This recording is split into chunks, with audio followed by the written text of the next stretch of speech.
লোক বসে আছে, তার পাশে একটি ছোট্ট মেয়ে বসে আছে। মেয়েটি লোকটিকে জিজ্ঞাসা করলো, ওই ছেলেটা কে বাবা? আমার বন্ধুর ছেলে রে মা, আজ থেকে ও এখানেই থাকবে।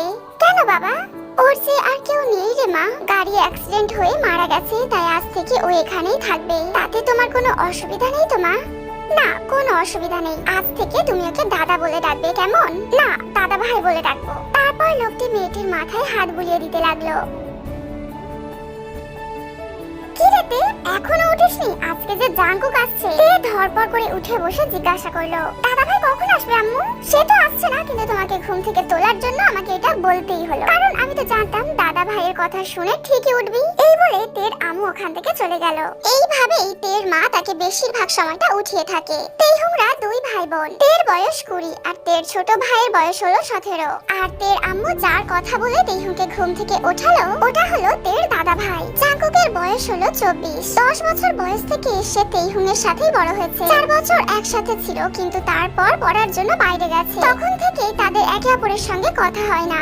এইভাবেই 6 বছর কেটে গেছে। জাঙ্কুক সেখানেই বিজনেস শুরু করেছে, তাই একবারও আসতে পারেনি। অবশ্য জাঙ্কুক ওখানে থাকতে চায় না, তাই জন্য সে কলকাতায় বিজনেসটা শুরু করবে বলে ঠিক করেছে। তারও আঙ্কেল আন্টিকে ছেড়ে থাকতে ভালোই লাগে না, বিশেষ করে পুচকুর জন্য তো ওর মনটা টিকছেই না, তাই জন্য সে কলকাতায় ফিরে আসবে বলেছে। তেহুং রেগে ফ্রেশ হয়ে খেতে গেল। বাবাকে দেখে জড়িয়ে ধরে মায়ের নামে অভিযোগ করতে লাগলো। তা শুনে আরএম তার বউকে মিথ্যা বকার ভান করলো। বাবা, দাদা ভাই কবে আসবে?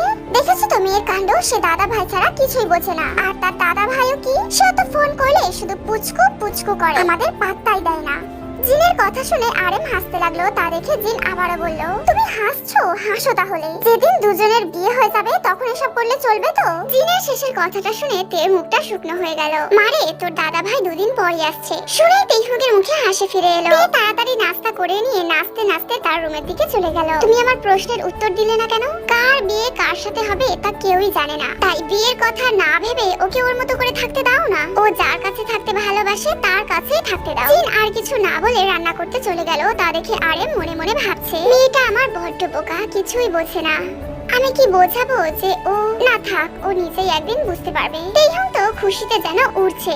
অন্যদিকে তেইহুং এর যার জন্য এত আনন্দ, তার মাথায় তো আর একটা দুশ্চিন্তা। সে কি পরে যাবে, কিভাবে যাবে, তার পুচকুকে কেমন দেখতে হয়েছে, এইসব ভেবে ভেবে সে তো শেষ হয়ে যাচ্ছে। এই 6 বছরে কতবার যে বাড়িতে যেতে চেয়েছে তার নেই ঠিক, কিন্তু কোনো না কোনো কারণে আটকে যেত। কিন্তু এখন সে ফাইনালি কলকাতা ফিরছে। এইভাবেই দুদিন চলে গেল। আজকে তেইহুং এর দাদা ভাই আসবে, তাই তেইহুং তার বাবার সঙ্গে তার দাদা ভাইকে এয়ারপোর্টে আনতে গেল।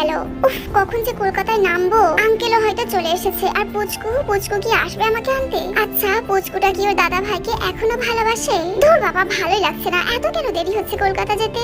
দাদা ভাই কি একই আছে নাকি বদলে গেছে? তার পুচকুকে কি সে এখনো ভালোবাসে নাকি ভুলে গেছে? কিছুক্ষণ পর মাইকে শোনা গেল মুম্বাই ফ্লাইট আসছে। কথাটা শুনেই তেইহুং এর মনটা কেমন লাফাতে লাগলো, দিলটা যেন বেরিয়ে যাবে বলছে। ফ্লাইট ল্যান্ড করবে শুনে জাঙ্কুককে আর কে দেখে, আগে নিজের সবকিছু রেডি করে নিল। সে ফাইনালি কলকাতায় এসে গেছে। তার তো ইচ্ছা করছে এই ফ্লাইট থেকে লাফ কেটে দৌড়ে চলে যেতে, কিন্তু না, সেটা কি আর সম্ভব? তাই জন্য তো তাকে কিছুক্ষণ অপেক্ষা করতেই হলো। ফ্লাইট ল্যান্ড করে গেছে, সব প্যাসেঞ্জাররা সুস্থভাবে নেমে গেছে। এটা শোনার পর তেইহুংয়ের চোখ একজনকে খুঁজতে লাগলো। তা দেখে ওর বাবা মিটি মিটি হাসছে আর মেয়েকে দেখছে। হঠাৎ একটা ছেলেকে ওদের সামনে আসতে দেখে। মুখে কালো মাস্ক পরে ছেলেটি তার সামনে এসে দাঁড়ালো। প্লিজ সরে যান, কেন এইভাবে সামনে এসে দাঁড়াচ্ছেন? আচ্ছা বেশ, তাহলে সরে যাই। কথাটা শুনে তেইহুং থমকে গেল। এই গলাটা তার চেনা, তাই পাশে তাকিয়ে দেখলো ছেলেটি তার বাবাকে পাশ কাটিয়ে চলে যাচ্ছে। সে দৌড়ে গিয়ে তার হাতটা গিয়ে ধরলো। ছেলেটি পেছন ঘুরে তেইহুং এর মুখোমুখি হলো। তেইহুং কোনো কথা না বলে ছেলেটির চোখের দিকে তাকালো। হ্যাঁ, এই চোখ যে তার চেনা, তাই সে কাঁপা কাঁপা হাতে মাস্কটা খুললো। মুখটা দেখার সঙ্গে সঙ্গে তেইহুং তার বুকে ঝাঁপিয়ে পড়লো। ছেলেটি আর কেউ নয়, সে হলো তেইহুং এর দাদা ভাই জাঙ্কুক। আরএম তো দূর থেকে তাদের দুজনকে দেখছিল। সেই দৃশ্য দেখে যেন আরএম এর চোখ দুটো জুড়িয়ে যাচ্ছিল। আসলে জাঙ্কুক যখন আরএম এর পাশ কাটিয়ে যাচ্ছিল তখন আরএম জানতো যে এটাই হলো জাঙ্কুক, আর জাঙ্কুক তেইহুং এর সঙ্গে একটু মজা করছিল, তাই দেখে আরএম কিছু বলেনি। তারপর ওরা গিয়ে গাড়িতে বসলো। আরএম সামনে বসেছে, জাঙ্কুক আর তেইহুং বসেছে পেছনে। তারা তো একে অপরকে ছাড়েনি, একে অপরকে শক্ত করে জড়িয়ে ধরে রয়েছে। জাঙ্কুক, শোনো বাবা, তোমরা দুজন ঘরে যাও, আমি ব্যাগ নিয়ে যাবার ব্যবস্থা করছি। ঠিক আছে আঙ্কেল। জাঙ্কুক তেইহুংকে সেম একই ভাবে জড়িয়ে ধরে বাসার ভেতরে নিয়ে গেল।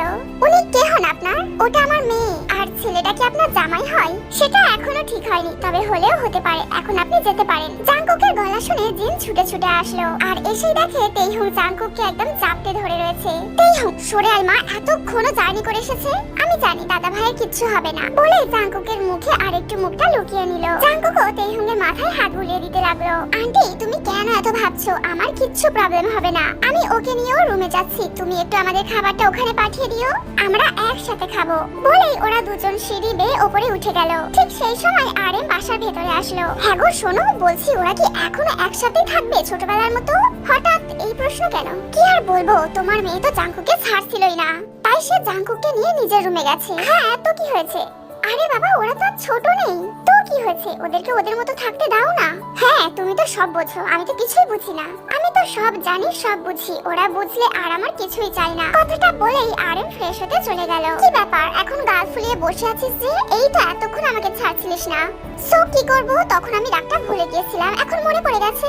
আর রাগ করিস না আমার পুচকুটা, আমি তো এসে গেছি, আর যাব না, তোকে জ্বালিয়ে খাবো বুঝলি? তেইহুং আবারও জাংকুককে জড়িয়ে ধরে। বেশ কিছুক্ষণ ধরে এইভাবে থাকার পর জাংকুক বলে ওঠে, এবার ছাড়, একটু ফ্রেশ হয়ে আসি, নাকি এইভাবেই থাকবি? যাও না, কে বারণ করেছে? তুই ছাড়লে তবে তো যাব। আচ্ছা ছাড়ছি, তাড়াতাড়ি ফ্রেশ হয়ে এসো কেমন? ওকে আমার পুচকুটা। জাংকুক চলে গেল ফ্রেশ হতে। আর তেইহুং জাংকুকের ব্যাগটা দৌড়ে গিয়ে নিয়ে এসে তাতে থেকে জামা কাপড়গুলো বার করছিল।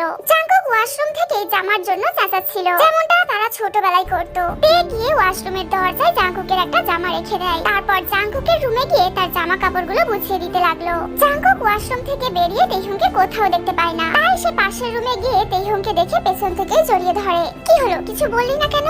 কি বলবো আবার, সেই ছোটবেলা থেকে তুমি এমনই করো, আমার কাছে এটা কোনো ব্যাপারই না। চাবিটা ধরো, কিছু না পেলে ডাকবে, আমি পাশে আছি। আচ্ছা সে নয় ডাকবো, কিন্তু তুই কোথাও যাবি না, এখানে বস, আমি এক্ষুনি আসছি। ওয়েট। জাংকুক রুম থেকে বেরিয়ে গেল। তেইহুং জাংকুকের যাওয়ার দিকে তাকিয়ে থাকলো। হঠাৎ করে তেইহুংয়ের চোখ গেল একটা টেডির দিকে। তারপর ভাবতে লাগলো সেই আগের কথা। জাংকুকের বাবা মার অ্যাক্সিডেন্টের পর আরএম যখন এই বাড়িতে জাংকুককে প্রথম নিয়ে এসেছিল, তখন জাংকুক একটা কোণায় গিয়ে কাঁদছিল।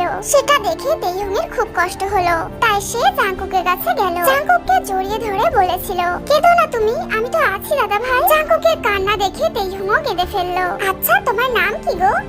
জাংকুক। ও আমি তেইহুং। জাংকুক ওকে দেখে একটু হাসলো। জানো আমার একটা জিনিস আছে, খুব দামি, জিজ্ঞাসা করবে নাকি? কি? এক মিনিট আমি আসছি।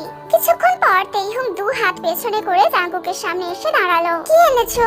দেখবে, এই দেখো, এটা তো টেডি। হ্যাঁ টেডি। জানো আমার যখন খুব কষ্ট হয় আমি একে জড়িয়ে ধরে কান্না করি। এ যখন আমার পাশে থাকে তখন আমার কারোর কথা মনে পড়ে না, তাই এটা হলো আমার সবথেকে দামি জিনিস। এটা আজকে থেকে তোমায় দিলাম, তুমি দেখবে এ না তোমাকে সব সময় খুশিতে রাখবে। জাংকুক হাঁ করে তেইহুংয়ের দিকে তাকিয়ে আছে। জানো এই নাম না আমি পুচকু দিয়েছি, তুমি ওকে পুচকু বলবে কেমন? আচ্ছা বিকাল তো হয়ে এলো, তুমি ফ্রেশ হয়ে নাও, আমি তোমাকে নিয়ে আজকে খেলতে যাব। বলে তে চলে যেতে লাগলো। সেই সময় জাংকুক পেছন থেকে বলল, যদি আমি তোমাকে পুচকু বলি? ঠিক আছে আমাকেই বলো, শুধু তুমি বলো না, তুই বলো কেমন? তাহলে বন্ধু বন্ধু লাগবে। তে ওই টেডিটা হাতে নিয়ে আদর করতে লাগলো। এই 6 বছর ও টেডিটাকে নিয়ে আদর করে কাটিয়েছে। ওই পুচকু, আমার পুচকুটাকে রাখ। তা এতদিন কোথায় ছিল এই পুচকুর প্রতি ভালোবাসা? আমি তো নিয়ে যেতে চেয়েছিলাম, কিন্তু তুই তো নিজেই দেখেছিলি ওই ব্যাগে পুচকুটা ঢুকছিল না। থাক আর ঢং করতে হবে না, আমি শুধু জাস্ট তোমাকে একটু খেপাচ্ছিলাম। তুই জানিস এই রকম করলে আমার মনটা খারাপ হয়ে যায়। আচ্ছা আচ্ছা আর বলবো না, এবার বলো কিসের জন্য ওয়েট করতে বললে? না আমি দেখাবো না, তুই তো আগের মতো আমাকে ভালোই বাসিস না, তাই জন্য এমন করে বলছিস। আচ্ছা হয়েছে বাবা, সরি, আর কোনোদিন এমন বলবো না। পাক্কা? হ্যাঁ বাবা পাক্কা। ঠিক আছে চোখ বন্ধ কর। কেন? কর না। তেইহুং বাধ্য হয়ে চোখটা বন্ধ করলো। জাংকুকের হাতে থাকা ব্যাগটা জাংকুক তেইহুংয়ের সামনে এনে বলল, এবার চোখ খুল। এটা এনেছিস তোর জন্য, পছন্দ হয়েছে? খুব কষ্ট করে পেয়েছি, তুই তো এটাই বলেছিলিস। লং গ্রাউন্ড হবে কিন্তু ওয়েট হালকা হবে, লাইট কালার হবে আর দেখতে হেভি হবে। এই শর্তগুলো অনুযায়ী তো গ্রাউন্ড আনতে বলেছিলি তাই না? সে তো আমি এমনি বলেছিলাম। সে তুই যেভাবেই বলিস না কেন, আর দাঁড়িয়ে না থেকে ড্রেসটা চেঞ্জ করে আয়, আমিও তো দেখি আমার পুচকুটাকে কেমন লাগে। তেইহুং দৌড়ে নিজের রুমে গেল জামাটাকে চেঞ্জ করার জন্য। বেশ অনেকক্ষণ হয়ে গেল তেইহুং তেইহুং জামা চেঞ্জ করছে। জাঙ্কুক সেই কখন থেকে দরজার বাইরে দাঁড়িয়ে আছে তেইহুংকে দেখার জন্য। ফাইনালি তেইহুং দরজাটা খুলে দিল। জাঙ্কুক তেইহুং এর দিকে হাঁ করে তাকিয়ে আছে। এভাবে দেখার কি আছে? আমায় কি আগে দেখোনি? কিন্তু এই রকম ভাবে দেখিনি। সত্যি আমার পছন্দ আছে বলতে হবে। হ্যাঁ সত্যি তোমার পছন্দ খুব ভালো। এবার গিয়ে চেঞ্জ করে নি কেমন? এই না না একদম না, এই রকমটা করবি না। আগে আমাকে কটা ফটো তুলতে দে। আবার ফটো কেন? তোর বরকে গিয়ে দেখাবো, দে পোজ দে। হ্যাঁ কি সুন্দর ছবি এসেছে, যা এবার গিয়ে বদলে নে। কি রে, যা চেঞ্জ করে আয়। এই শোনো। ইয়েস বলুন ম্যাম। আমার বিয়ে হয়ে গেলে তুমিও বিয়ে করে নেবে তাই না? হঠাৎ এই কথা? না এমনি। আচ্ছা বিয়ের পর এই বাড়িতেই থাকবে নাকি ভাবি মনিকে নিয়ে অন্য কোথাও চলে যাবে? এইসব কোথায় থেকে আসছে তেইহু? আমি তো এখানেই থাকবো, তাই জন্যই এখানে আসা। রাগ করছো কেন? আমি তো সত্যি বলছি, মা তো আর 2 বছর পরেই আমাকে বিয়ে দিয়ে দিবে। তখন আমার এই দাদা ভাইটা কার পেছনে লাগবে? আন্টি বলবে আর তুই শুনবি। নিজের যেটা ইচ্ছা হবে সেটাই করবি। কথাটা বলেই জাঙ্কুক রাগ দেখিয়ে চলে গেল। কেন আমার এত কষ্ট হয় জাঙ্কুককে ছাড়ার কথা ভাবলে? তাহলে কি? কিন্তু ও তো আমাকে বোন ভাবে। না না, আমাকে এসব ভাবলে চলবে না। আমি যদি এসব ভাবি, জাঙ্কুক যদি আমার থেকে দূরে চলে যায়। অন্যদিকে জাঙ্কুক তেইহুং এর ফটো দেখছে আর চোখ থেকে পানি ফেলছে। হঠাৎ একটা হাত ওর কাঁধে এসে পড়ে। এবার কি বলেছে তোর পুচকুটা? তেমন কিছু না, খালি বলেছে ওর বিয়ে হয়ে যাবে। তারপর কি বল? তারপর আমায় এখানে রেখে নাকি ও চলে যাবে। মনকে উল্টো কেন বোঝাচ্ছ বাবা? মানেটাও আমায় বলতে হবে? তুমি তো বড় হয়েছো, তুমি তো আগে বুঝবে এই কষ্ট ভাই বোনের না, সেটা তুমি ভালো করেই জানো। তাও বাকিটা কেন বুঝতে পারছো না? আপনি কি বলছেন? আমি তো জাঙ্কুক, তুমি জানো আমি কি বলছি, তাও কেন মানছো না? কারণ আমি তাকে ভালোবেসেছি, সে সব সময় আমার কাছ থেকে দূরে চলে গেছে। আমি আর কাউকে হারাতে চাই না। আর না বললে যে আমার মেয়েটা ওর মনের কথাটা তোমাকে কখনোই বলতে পারবে না। মানে কি? ওকে জিজ্ঞাসা করো ও কি চাই। মনের কথা বলা অপরাধ নয়, তাই নির্ভয়ে গিয়ে বলো ওকে। পুচকু, ওই পুচকু, সকাল হয়ে গেছে, ওঠ। তুমিও না খুব বাজে, একটু ঘুমাতে দাও না।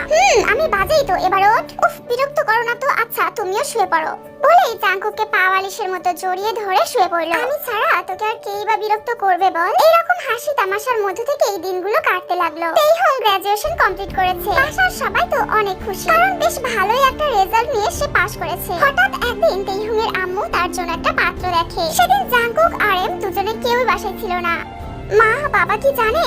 আগে দেখাশোনাটা ঠিক হোক, তোর বাবা কিচ্ছু বলবে না। তেইহুং মাথা নিচু করে পাত্রপক্ষের সামনে বসে আছে। তের খুব কষ্ট হচ্ছে, কিন্তু কিচ্ছু বলতে পারছে না। কিছু বললেই তো তার আম্মু তাকে এক্ষুনি ঝাড়িয়ে দিবে। পুচকু পুচকু কোথায় তুই? জাঙ্কুক চিল্লাতে চিল্লাতে বাসার ভেতর ঢুকছিল, কিন্তু সামনের দৃশ্যটা দেখে একদম থ মেরে দাঁড়িয়ে গেল।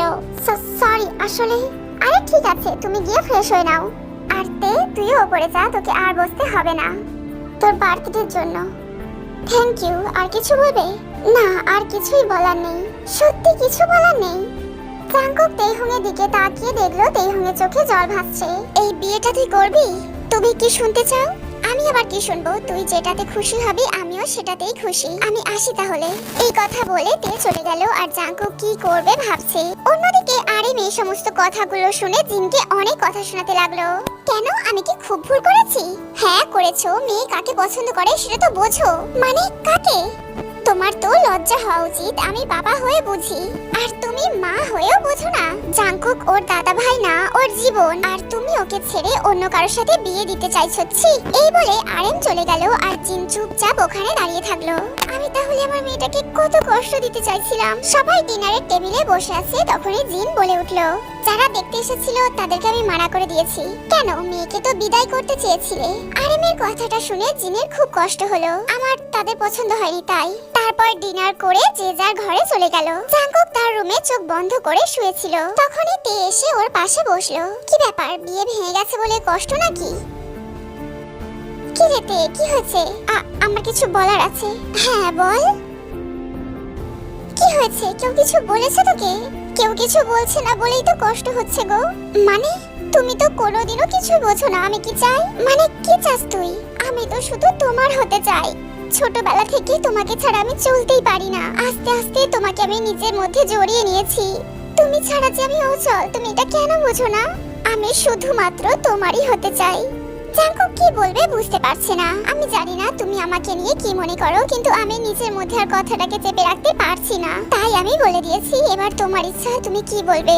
পাগলি রে, তুই জানিস না তুই কি বললি। যে কথাটা আমি বলতে পারিনি ভয়ে, সেই কথাটাই তুই বলে ফেলেছিস। আমি যে সেদিনই বুঝেছিলাম, যেদিন তোকে ছেড়ে গিয়েছিলাম, সেদিন নিজের মধ্যে তোর জন্য টান বুঝেছিলাম। আসার সময় মনের শান্তি আমায় বুঝিয়েছিল আমি তোকে। কি বলো? খুব ভালোবাসি রে, খুব ভালোবাসি আমি তোকে। তুই অন্য কারোর হয়ে গেলে আমি তো শেষ হয়ে যাব। তাহলে বলনি কেন? ভয়ে রে, যদি হারিয়ে ফেলি তোকে। কিন্তু তুই তো এখনো আমাকে বলিসনি তুই আমাকে ভালোবাসিস কিনা। পাগল ছেলে, এটাও বলতে হবে আমি তোমাকে ভালোবাসি। কিচ্ছু বোঝো না দেখছি। আমি তো তোমাকে পাশে আটকে রাখতে চাই, তোমার মুখ দেখে ঘুম থেকে উঠতে চাই। তাহলে বেশ, তো চল নিচে, আজই সব পাকা কথা বলে নেব। কিন্তু বাবা কি মানবে? আঙ্কেল মেনে নিবেন আমি জানি, কিন্তু কিন্তু কি আন্টি, যা হবে দেখা যাবে। চলো, ওরা নিচে গিয়ে সবাইকে বললো ওদের ভালোবাসার কথাটা। একবার ভুল করেছি, আবার কি ভুল করা যায়? কবে যে জাঙ্কুক আমার জামাই হবে আমি তো আর দিন গুনতেই পারছি না। মানে তুমি? হ্যাঁ, আমার কোনো প্রবলেম নেই। এই কথা শুনে তো সবাই খুশি হলো। তেহুমো গিয়ে জাঙ্কুককে জড়িয়ে ধরলো। এইভাবেই হয়ে গেল গল্পটার হ্যাপি এন্ডিং।